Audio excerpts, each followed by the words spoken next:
근데 이제 돌아다니는 것 중에 이렇게 뭐가 좋으나 이렇게 아침에도 그렇고 항상 이렇게 좀 살펴보고는 합니다. 근데 이제 오늘 아침에 봤더니 제목이 이제 어느 할미의 고백이라는 뭐 이런 게 있어갖고 읽으면서 동의가 많이 되는 부분이 있어서 말씀드려볼까 합니다.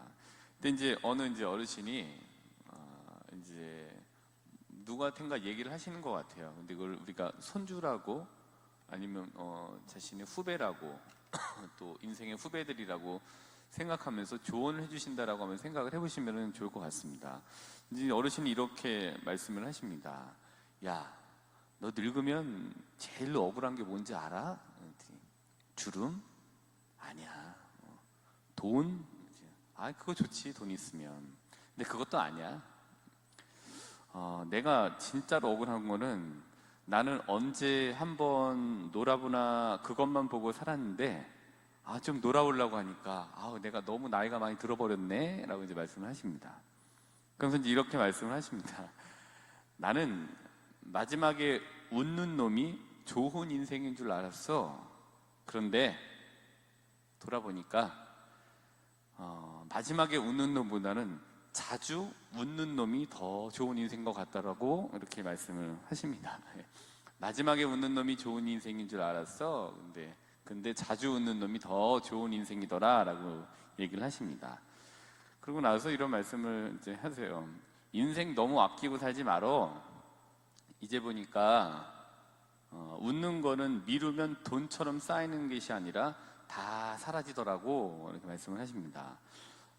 그 다음에 이제 뻔한 얘기입니다. 사람들은 뭐 행복을 적금처럼 나중에 쓸 거라 생각하지만 그런 일은 일어나지 않더라고. 그냥 하루하루 닥치는 대로 행복하게 사는 게 최고인 것 같아 라고 말씀을 이제 하셨습니다. 웃는 것은 미루면 쌓이지 않는다.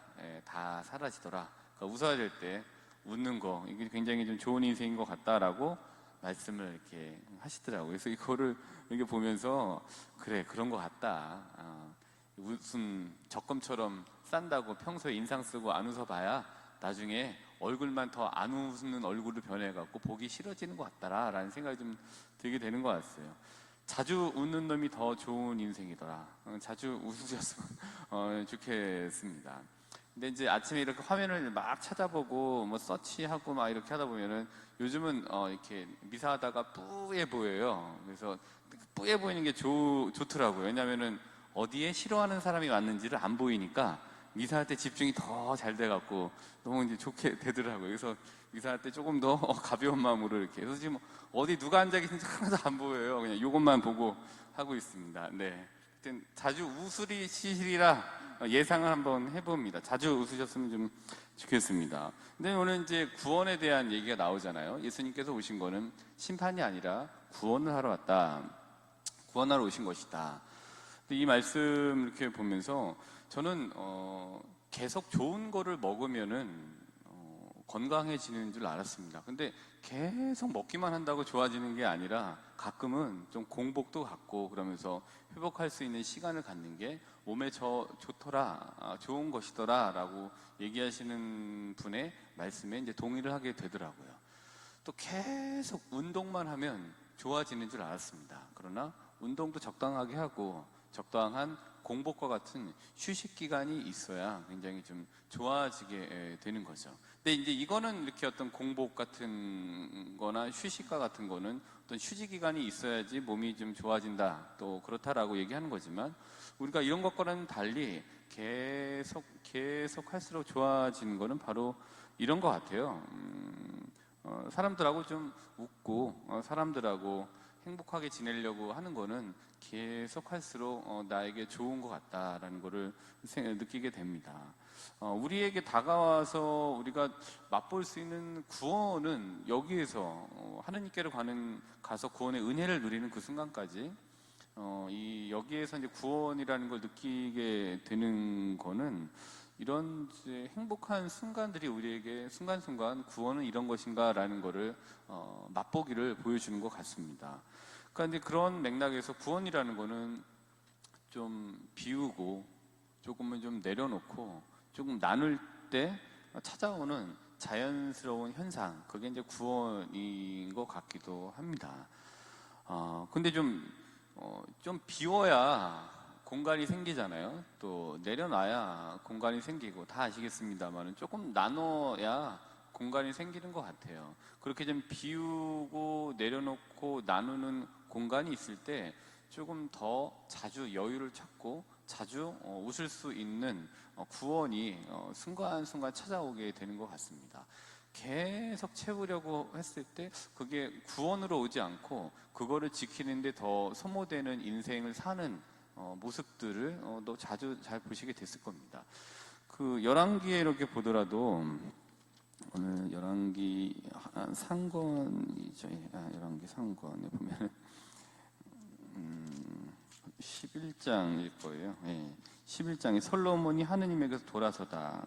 솔로몬 계속 뭔가를 채웠습니다. 처음에는 지혜를 청하고 하면서 하느님께 자신의 공간을 내어드렸지만 이제는 11장에 보면 계속 채웠습니다. 그래서 어떻게 됐냐면은 11장 3절, 열왕기 상권 11장 3절을 보면은 솔로몬에게는 왕족 출신 아내가 700명, 후궁이 300명이나 있었다. 그 아내들은 그의 마음을 돌려놓았다. 근데 아내가 많았다는 걸 내분에 말씀드린 것이 아니라 그가 계속 자신의 마음을 하느님께로 돌려놓는 것들을 계속 채웠다라는 것이 이 말의 요인 것 같아요. 그래서 솔로몬은 하느님을 자꾸만 채울 수 있는 곳을 채우도록 비우지 않았고 계속 다른 것들로 채우게 됐죠. 그러다 보니까 결국엔 하느님에게서 돌아서게 되는 거죠. 우리가 비울 때 여유가 생기는 거고 좀 내려놓을 때 여유가 생길 수 있는 것 같습니다. 그때 조금 더 웃을 수 있는 여유가 또한 그때 생기게 되는 것 같습니다. 이런 맥락에서 자케오를 다시 한번 생각해 보게 됐습니다. 루카복음 19장 1절이죠. 1절부터 10절일 겁니다. 19장 1절부터 10절.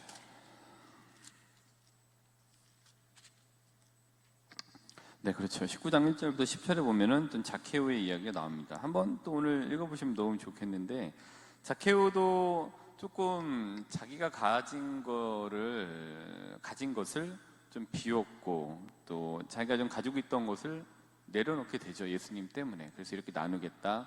혹시 내가 횡령한 게 있으면은 이렇게 내곱절로 갚겠다라는 등등의 것들을 통해서 좀 나누고자 하는 마음 안에 이제 공간이 생기게 됐죠. 그때 자케오에게 찾아왔던 것이 바로 그 순간에 나눌 수 있는 여유가 생겼던 그 순간이 자케오에게는 구원의 은혜를 누리는, 천상에서 누리는 그 순간을 거기에서 이제 맛보게 된 것 같아요. 그게 좀 내려놓고 비웠을 때 찾아오는 것 같습니다. 그래서 자케오에 관한 복음을 읽으면 굉장히 좀 기분이 계속 좋아지게 돼요. 여러 가지 것들을 발견하게 되고, 여기서 자케오와 예수님 사이에 분명히 많은 일들이 있었겠지만 그 사이에서 이제 있었던 거는 자케오의 웃음과 그다음에 예수님의 흐뭇한 웃음, 두 개가 그 사이에 좀 있지 않았을까 이런 생각이 듭니다. 조금 더 내려놓을 때 좀 웃을 수 있는 공간들 우리에게 생겨나는 것 같습니다. 그리고 그 사이에 피어난 구원이 보이게 됩니다. 우리가 살면서 누군가에게 구원의 모습을 볼 수 있는 거는 그 사람의 밝은 그 웃음이 그 사람의 모습을 통해서 보여지게 되는 구원인 것 같아요. 아무래도 인상을 쓰고 계시는 분보다는 좀 미소를 띤 분에게 다가가기가 좀 쉽고, 그분을 통해서 좀 뭔가 마음의 여유로움이나 흐뭇함을 이렇게 느끼시게 되는 것 같습니다. 그게 우리가 확인할 수 있는 구원의 모습 중에 한 가지인 것 같습니다. 오늘 하루 좀 웃음을 좀 아끼지 말고 웃어보시고, 좀 비우고 내려놓고 조금 나누시면서 우리 안에 자연스럽게 찾아오는 구원을 느끼시는 하루가 되시기를 바라겠습니다.